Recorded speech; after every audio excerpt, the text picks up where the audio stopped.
Hello, how are you? Hope you are fine.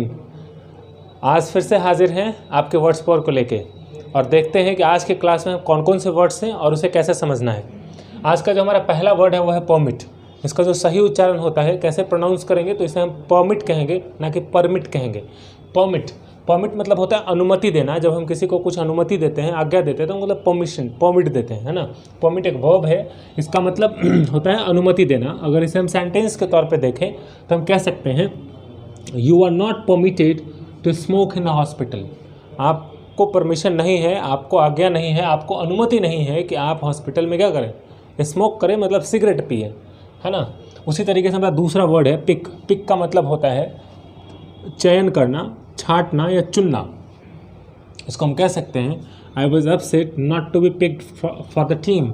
मैं दुखी था जब मुझे टीम में what not to be picked, नहीं चुने जाने के कारण मैं क्या था, दुखी था। टीम में मैं नहीं चुना गया, मैं अपसेट था, दुखी था। तो हम इस तरह के सेंटेंसेस बना सकते हैं। इसका मतलब चयन करना भी होता है, इसका मतलब छांटना भी होता है, इसका मतलब चुनना भी होता है। तो सेंटेंस के सेंस के अकॉर्डिंग जो सेंटेंस कहेगा, जो डिमांड होगा, उसके अकॉर्डिंग हम क्या लगा सकते हैं, ये चीज़ यूज़ कर सकते हैं। चलिए, अगला जो हमारा वर्ड है वो है पजेस। पजेस का मतलब होता है अधिकार। ये एक वर्ब है, जैसे इससे बना है पोजीशन, है ना। पजेस का मतलब क्या हुआ, अधिकार। अधिकार कहने का मतलब ये है कि आपको किसी चीज़ पे अधिकार है, आपको उस पे अधिकार है और आप मतलब क्या, आपका स्वामित्व है उस पे, है ना। अधिकार मतलब स्वामित्व है उस पे, आप उसके ओनर हैं। दैट वेरी सिंपल टू से, आप उसके ओनर हैं। तो क्या करें, they lost everything they possessed in the fire. वे सब चीज़ खो दिए, जो कुछ भी वो क्या कर रखे थे, जो कुछ भी वो अपने पास था उनके पास, वो सब खो दिए। अब उनके पास कुछ नहीं बचा, आग में सारी चीज़ें जल गई, है ना। तो ऐसा पो, एक द्रव्य अन्य पदार्थ को ढेलना, मतलब कोई चीज़ हम डालते हैं ऐसे, तो उसको क्या कहते हैं, पो कहते हैं, राइट। पो the sugar into the ball, है ना। बॉल में क्या डालो, चीनी डालो। तो ये कह रहा है किसी चीज़ को हम जब पो करते हैं, तो डालते हैं, तो उसको हम पो कहते हैं। That is a verb, pouring, है ना। मैनर, इसका जो सही उच्चारण है वो क्या है, मैनर। ये मैनर नहीं है, मैनर। मैनर मतलब होता है तरीका, है ना। He acted in a civilized manner. वो किस तरह से, कैसा व्यवहार किया, क्या उसका तरीका था, बहुत सिविलाइज्ड मैनर में, है ना। उसका व्यवहार था, उसका जो आचरण था वो बहुत सिविलाइज्ड मैनर में था, है ना। इन्वेस्ट मतलब होता है पूंजी निवेश करना। मतलब पूंजी मतलब क्या होता है, पैसा लगाने को हम क्या कहते हैं, इन्वेस्ट कहते हैं, है ना। जब आप कहीं पैसा लगाते हैं तो उसको हम क्या कहते हैं, इन्वेस्ट कहते हैं। कि चलो मैंने पैसा लगाया, दैट मीन्स आपने इन्वेस्ट करा, है ना। आप किसी बिजनेस में पैसा लगाते हैं, मतलब आप इन्वेस्ट कर रहे हो। आप कहीं और पैसा लगाते हो, that is the part of investment, है ना। आप इन्वेस्ट करते हो, पैसा लगाते हो, पूंजी लगाते हो, अपना जो पूंजी लगाते हो। पूंजी को हम हिंदी में, पैसे को हम हिंदी में क्या कहते हैं, पूंजी भी कहते हैं। पूंजी लगाना, कोई चीज़ आप इन्वेस्ट कर रहे हो, दैट इज़ पूंजी। I am thinking of investing in a computer. मैं ऐसा, मतलब मेरे दिमाग में आ रहा है, मैं सोच रहा हूँ कि मैं कहाँ इन्वेस्ट करूँ, कंप्यूटर में इन्वेस्ट करूँ, है ना। I want to purchase a computer, या मैं उस सेक्टर में इन्वेस्ट करूँ, तो that is the invest. Ladder दोनों है, वर्ब भी है और नाउन भी है। नाउन पे बेसिकली बनाया है मैंने। सीढ़ी, जीना, निसेनी भी बोला जाता है इसको, है ना। To climb the ladder of success. Climb मतलब होता है चढ़ना, लैडर कहाँ, लैडर ऑफ सक्सेस मतलब कि सफलता के सीढ़ी पे, है ना। ये कह रहा है कि आप क्या हो, to climb the ladder of success. इसी तरीके से इंस्टांस का मतलब होता है उदाहरण, है ना। क्या, there have been several instances of racial attacks in the area, है ना। बहुत सारे ऐसे एग्जाम्पल हैं जो इस तरह के अटैक्स, किस तरह के, जातिवादी अटैक्स के ऐसे बहुत सारे एग्जाम्पल्स हैं, जो अलग अलग जाति के नाम पे, धर्म के नाम पे, कलर के नाम पे अटैक्स होते हैं। इसके बहुत सारे इंस्टांस है। तो हम इंस्टांस के लिए यूज़ करेंगे, एग्जाम्पल के जगह पे हम क्या यूज़ करेंगे, इंस्टांस। हमारा जो 9वां सेंटेंस है, जो 9th वन है, वो है डॉजी। इसका प्रोनाउंसिएशन आप देख सकते हैं, डॉजी, है ना। फोनेटिक्स में लिखा हुआ है डॉजी। इसका मतलब होता है ईमानदारी रहित। दो तरह के लोग होते हैं, एक तो होते हैं पूरे ईमानदार, और एक होते हैं जिनमें कोई ईमानदारी नाम की चीज़ नहीं होती, वो ईमानदारी रहित होते हैं, है ना। एक ईमानदारी सहित, एक ईमानदारी रहित। तो ऐसे बहुत सारे लोग होते हैं सोसाइटी में जो ईमानदारी रहित होते हैं, उनमें ईमानदारी नाम की कोई चीज़ नहीं होती है। ईमानदारी रहित हैं। तो कह रहे हैं he was a bit of dodgy character, है ना। वो कैसा कैरेक्टर का था, वो थोड़ा सा ईमानदारी रहित था, वो ईमानदार नहीं था। आप उससे ईमानदारी को उम्मीद नहीं कर सकते हैं कि वो ईमानदार होगा। बहुत सारे ऐसे लोग होते हैं जिससे आप बहुत उम्मीद करते हैं ईमानदारी की, लेकिन वो ईमानदार नहीं होते हैं, तो आप उससे उम्मीद नहीं कर सकते थे किसकी, ईमानदारी की। तो ईमानदारी रहित अगर आपको बोला, ईमानदारी को उम्मीद नहीं कर सकते हैं, जो ईमानदार नहीं है उसको आप क्या बोल सकते हैं, डाउजी। उसी तरीके से हमारा जो दूसरा वर्ड है वो है चफ्ट। क्या है, चफ्ट, CHUFFED, चफ्ट। प्रोनाउंसिएशन क्या होगा, चफ्ट। हाँ, इसका मतलब होता है अत्यधिक प्रसन्न। जब बहुत खुश होते हैं, है ना, तो क्या लिखते हैं, चफ्ट लिखते हैं, है ना। बहुत खुशी आपको मिले तो क्या बोलेंगे, she has just move into a new house. जब वो दूसरे घर में गई, and was pretty chuffed about that, और वो बहुत खुश थी, है ना। जब कब कहाँ गई, जब वो दूसरे घर में गई। तो ये सारे सेंटेंसेस, ये सारे वर्ड्स हैं, ये 2 नए वर्ड होंगे आपके लिए, और बाकी तो शायद आपने कभी सुना भी होगा। ऐसे 10 वर्ड्स आपके पास हैं। आपका काम है इस पे सेंटेंसेस बनाने और इसका यूज़ करना। अगर आप रेगुलर मोड में सेंटेंसेस बना रहे हैं और इसका यूज़ कर रहे हैं तो आपके पास एक कलेक्शन ऑफ वर्ड्स हो जाएंगे।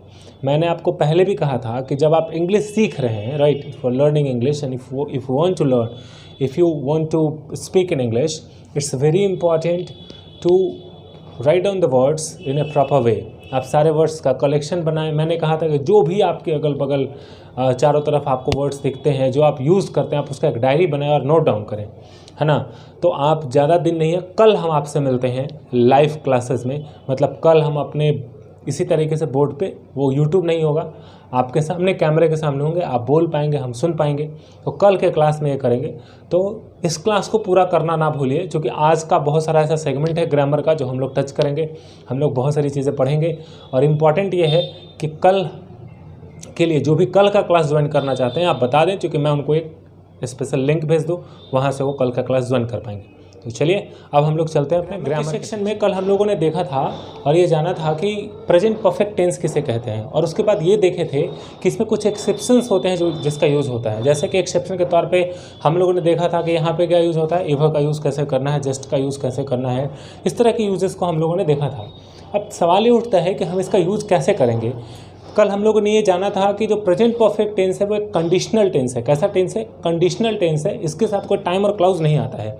लेकिन हम लोगों ने ये देखा कि इसके साथ अगर टाइम और क्लाउज नहीं आएगा तो क्या आएगा, तो हम इसके साथ कुछ चीज़ें लगा सकते हैं, कुछ में क्या है, क्या लगा सकते हैं। तो जैसे एवर का यूज़ कर सकते हैं, नेवर का यूज़ कर सकते हैं, जस्ट नाउ का यूज़ कर सकते हैं, जस्ट का यूज़ कर सकते हैं, ऑलरेडी का यूज़ कर सकते हैं। इन सब चीज़ों का यूज़ कर सकते हैं सेंटेंस के अकॉर्डिंग। तो आज हम लोग, लेकिन ये कहाँ यूज़ होगा सेंटेंस में, एवर का यूज़ हम कहाँ करेंगे और किस सेंस में करेंगे, कैसे करेंगे। तो इन सबों की जानकारी के लिए आज का क्लास बहुत इंपॉर्टेंट है। तो आज क्या करना है कि पूरे अच्छे से इन सब बारीकियों को समझना है और देखना है। तो आज आपका पूरा कॉन्सेप्ट जो भी है, एवर के रिगार्डिंग कॉन्सेप्ट, नेवर के रिगार्डिंग कॉन्सेप्ट, ये कैसे यूज़ होता है, क्यों यूज़ होता है, ये तमाम तरह की जो बातें हैं, सब डाउट जो है वो ख़त्म होने वाला है। तो अच्छे से समझना है और ध्यान से देखना है कि ये क्या कहता है, और इसका कम्युनिकेशन में, बोलचाल में हम रेगुलर यूज़ करते हैं, तो इसका यूज़ कैसे करते हैं और ये कितना इंपॉर्टेंट है, ये समझने की ज़रूरत है। तो आइए देखते हैं, है ना। जैसे कहता है ईवर, ईवर का मतलब क्या होता है। ईवर का एक मतलब तो है ऑलवेज भी होता है ना। तो ऑलवेज लव, ऑलवेज क्या, ऑलवेज क्वेरलिंग वुमेन, है ना, ऑलवेज लविंग फेस। तो इस तरह से हम ऑलवेज में भी यूज़ करते हैं। लेकिन यहाँ पे जो इसका यूज है वो एडवर्ब की तरह है, और इसका मतलब होता है अब तक, है ना। इसका क्या मतलब होता है, अब तक। एडवर्ब की अगर हम यूज़ की बात करें तो इसका 3 यूज़ होता है। एडवर्ब का हम 3 तरीके से यूज़ करते हैं। एक मिड में करते हैं, एक मिडिल में करते हैं, और एक कहाँ करते हैं, एक लास्ट में करते हैं, मतलब एंड में करते हैं। जैसा कि आप समझ लें, एंड में करते हैं। तो जब हम इसका मिडिल में करते हैं यूज़, तो ये किसके साथ आता है, वर्ब के साथ यूज़ होता है। किसके साथ यूज़ होता है, वर्ब के साथ यूज़ होता है ना, और मिडिल और एंड। तो अब ये समझना है कि एवर का यूज़ हम कहाँ करेंगे।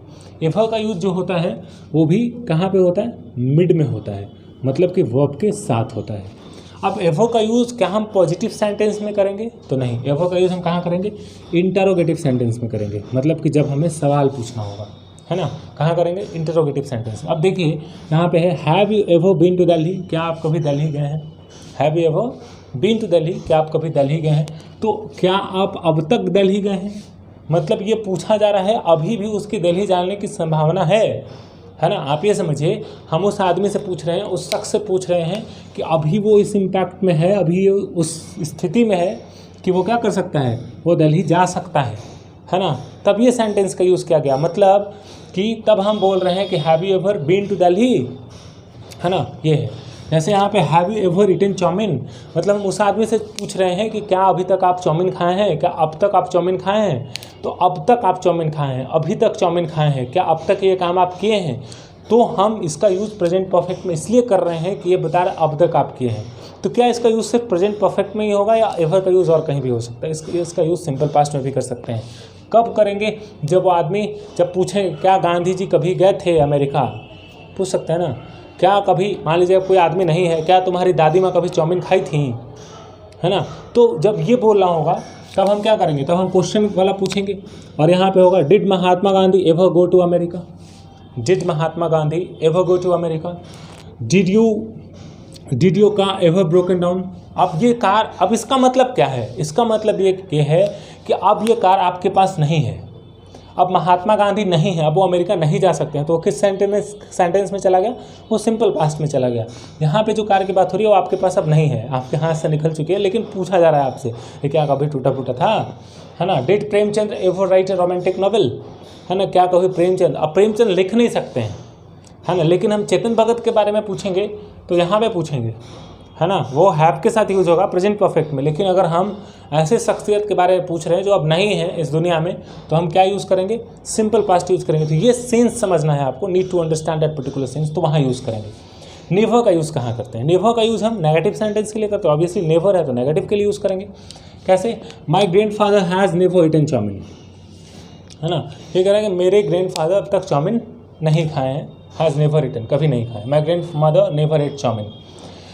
अब ये दोनों में क्या अंतर है, my grandfather has never eaten chowmein यहाँ पे लिखा है मैंने, और दूसरे सेंटेंस में है my grandmother never ate chowmein. What is the difference between both sentence. एक सेंटेंस जो है वो आप देख रहे हैं प्रेजेंट परफेक्ट का है, और दूसरा सेंटेंस है वो सिंपल पास्ट का है। ये दोनों में अंतर क्या है। अब इस तरह के सेंटेंसेस यूज होते हैं, एक जो है वो प्रेजेंट परफेक्ट का है, आप साफ स्ट्रक्चर देख रहे हो कि सब्जेक्ट प्लस हैज़ हैव के साथ है, यहाँ पे सब्जेक्ट है ना, यहाँ पे हैज़ है और इधर नेवर लगा है। नेवर का भी यूज़ ये मिड में होता है चूँकि ये वर्ब के पहले आया है। इसी तरीके से एवर का यूज़ भी कहाँ हो रहा है, वर्ब के पहले होता है, ये हमेशा मिड में आता है। ये कैसे एडवर्ब्स हैं जो मिड में आते हैं, किसके साथ, वर्ब के साथ, है ना। तो अब ये देखना है कि दोनों सेंटेंस में अंतर क्या है, कैसे आइडेंटिफाई करेंगे। तो अंतर ये है कि अगर हम माई ग्रैंडफादर हैज़ बोलने की कोशिश कर रहे हैं, अगर हम ये बता रहे हैं मतलब कि मेरे ग्रैंडफादर नहीं खाए हैं, मतलब he is still alive and he can eat, है ना। लेकिन यहाँ की बात अगर माई ग्रैंडमदर नेवर एट चाउमीन की बात कर रहे हैं कि मेरी माँ कभी नहीं खाई, तो अब मतलब कि ग्रैंडमदर खा भी नहीं सकती, वो है भी नहीं, अभी वो इस दुनिया में नहीं है। अब उनकी बात हो रही है, तब बात हम उनकी कर रहे हैं जब वो इस दुनिया में नहीं है, तो हम क्या यूज़ करेंगे, माई ग्रैंडमदर नेवर एट चाउमीन। लेकिन कोई शख्स है और चाउमीन की अवेलेबिलिटी भी है ना, तो हम क्या कहेंगे, हम उसको हैज़ के साथ बनाएंगे, उसको इसके साथ नहीं बनाएंगे। और जैसे ही आप इसके साथ सेंटेंस बनाएंगे तो मतलब समझ में आएगा क्या वो बंदा नहीं है या अब वो खा ही नहीं सकता, है ना। तो दैट इज़ द ये डिफरेंस है, इस डिफरेंस को समझेंगे और यूज़ करेंगे। अब बात करते हैं जस्ट का यूज़ कहाँ होता है। जस्ट का यूज़ कहाँ होता है, तो जस्ट का यूज़ भी मिड में होता है। ये भी एक एडवर्ब है, उसका यूज़ कहाँ होगा, मिड में होगा, मतलब कि वर्ब के पहले यूज़ होगा, है ना। आप एग्जाम्पल के, अब इसका मतलब क्या होता है, जस्ट का मतलब है कि तुरंत, जस्ट का मतलब थोड़ी देर पहले, है ना। मैंने उसे अभी देखा, जस्ट देखा मतलब थोड़ी देर पहले देखा। टाइम इंटरवल क्या था देखने का, थोड़ी देर पहले था। हम क्या यूज़ करेंगे, आई हैव जस्ट सीन हर। क्या यूज़ करेंगे, आई हैव जस्ट सीन हर, मतलब उसे मैं थोड़ी देर पहले देखा, है ना। थोड़ी देर पहले देखने के लिए हम किसका यूज़ करेंगे, जस्ट का यूज़ करेंगे। कहाँ पे करेंगे, क्या पहले करेंगे या लास्ट में करेंगे, कहाँ पे करेंगे, तो हम मिड में करेंगे। कहाँ पे करेंगे, मिड में करेंगे। कहाँ, किससे, वर्ब के पहले करेंगे, है ना। दूसरा है he has just come here home, वो अभी घर आया, मतलब अभी घर आया कहने का मतलब कि मैं थोड़ी देर पहले घर आया, है ना, थोड़ी देर पहले घर आया। तो यह जस्ट कम होम के पहले जस्ट आया, मतलब मिड में है, राइट। उसी तरीके से I have just completed my work, मैंने अपना काम अभी खत्म किया, अभी तो मतलब थोड़ी देर पहले खत्म किया, है ना। I have just completed my work. अभी हम देख रहे हैं ऑलरेडी का यूज़। ऑलरेडी का यूज़ कैसे करते हैं, ऑलरेडी का यूज़ होता है मतलब कि सूनर दैन एक्सेप्टेड, इसका मतलब कि आपके अनुमान से पहले, कभी कभी ऐसा होता है कि अभी सपोज़ कीजिए कि आप कहीं मार्केट जा रहे हैं या कहीं आप किसी पार्टी में जा रहे हैं और आपके साथ कोई और जाने वाला है और आप उम्मीद करेंगे कि वो भी आपके साथ जाएगा, तो आप क्या कहेंगे? और आप उसको फ़ोन करके पूछ रहे हैं कि भाई तुम पहुंच गए या तुम कहाँ हो, चलोगे? तो वो पूछ रहा है, वो बोल कह रहा है आपको कि मैं तो पहुंच चुका हूं, मैं पहुंच गया हूं। मतलब कि ये जो काम हुआ वो आपके अनुमान से पहले हो गया, है ना। आप किसी से आपका कोई प्लान कर रहे हैं कि आप दोनों कुछ करेंगे, या फिर ऐसा उम्मीद, जैसे आप पार्टी में जाते हैं और दो लोग हैं, दोनों आप हमेशा या अक्सर आप पार्टी में उम्मीद करेंगे कि हम लोग दोनों साथ खाएंगे। आप किसी सामने वाले से पूछते हैं अपने दोस्त से कि भाई खाना खा, चलो खाना खाने हैं, तो वो कहेगा कि मैं खाना खा चुका हूँ, मैं तो पहले ही खाना खा चुका हूँ। मतलब कि आपका अनुमान था कि वो अब खाना खाएगा, आपके साथ खाएगा, लेकिन वो आपका अनुमान जो था वो बेकार हो गया, आपसे पहले वो खा लिया है। ठीक है, तो हम क्या कहते हैं, आपके अनुमान से पहले, सूनर देन एक्सेप्टेड, है ना।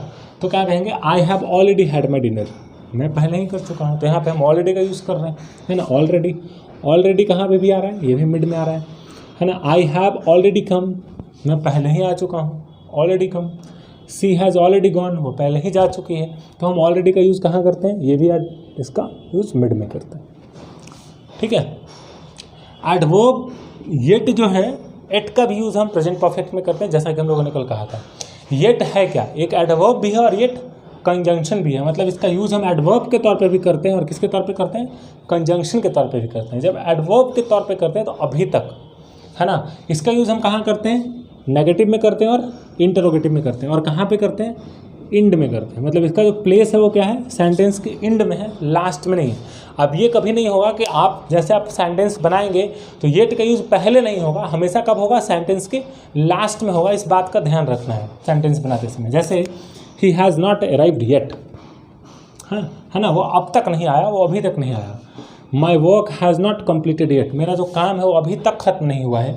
आप ऐसे बोल सकते हैं, हैज़ ही कम येट, है ना, क्या वो अभी तक आया। ठीक है, तो इस तरह के सेंटेंसेस को हम कहाँ यूज़ करते हैं, येट के लिए। अब इसका यूज़ हम कंजंक्शन के तौर पे कैसे करते हैं, कंजंक्शन के तौर पे तभी होगा जब ऑब्वियसली ये जोड़ेंगे। तो अब जब जोड़ने का काम होगा तो ये वाला जो फॉर्मूला है कि लास्ट में आता है, वो अब यहाँ पे वो फिक्स नहीं होगा। मतलब कि he is oldest yet strongest, मतलब कि वह बूढ़ा तो है, ओल्डेस्ट है, लेकिन फिर भी क्या है, स्ट्रॉन्गेस्ट है।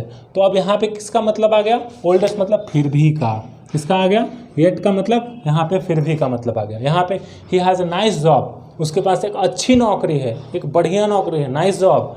And yet he never seems to be happy, इसके बावजूद वो क्या नहीं दिखता है, खुश नहीं दिखता है ना।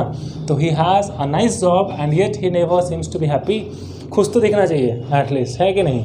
तो he has a nice job, उसके पास एक अच्छी जॉब है, and yet he never seems to be happy, और वो कभी खुश नहीं दिखता है। तो इस तरह के सेंटेंसेस, मतलब ये कंजंक्शन के तौर पे यूज़ हुआ है, राइट। तो येट का यूज़ हम कंजंक्शन के तौर पे भी करते हैं और येट यहाँ पे एज ए एडवर्ब भी यूज़ होता है ना, प्रेजेंट परफेक्ट में भी यूज़ होता है। तो इन तमाम सेंटेंसेस का आपने आज जाना कि एवर का यूज़ कहाँ करते हैं, ऑलरेडी का यूज़ कहाँ करते हैं, नेवर का यूज़ कहाँ करते हैं। और इसी तरीके से आप क्या करते रहें, इसको सेंटेंस में यूज़ करें और एग्जाम्पल्स बनाएं। अब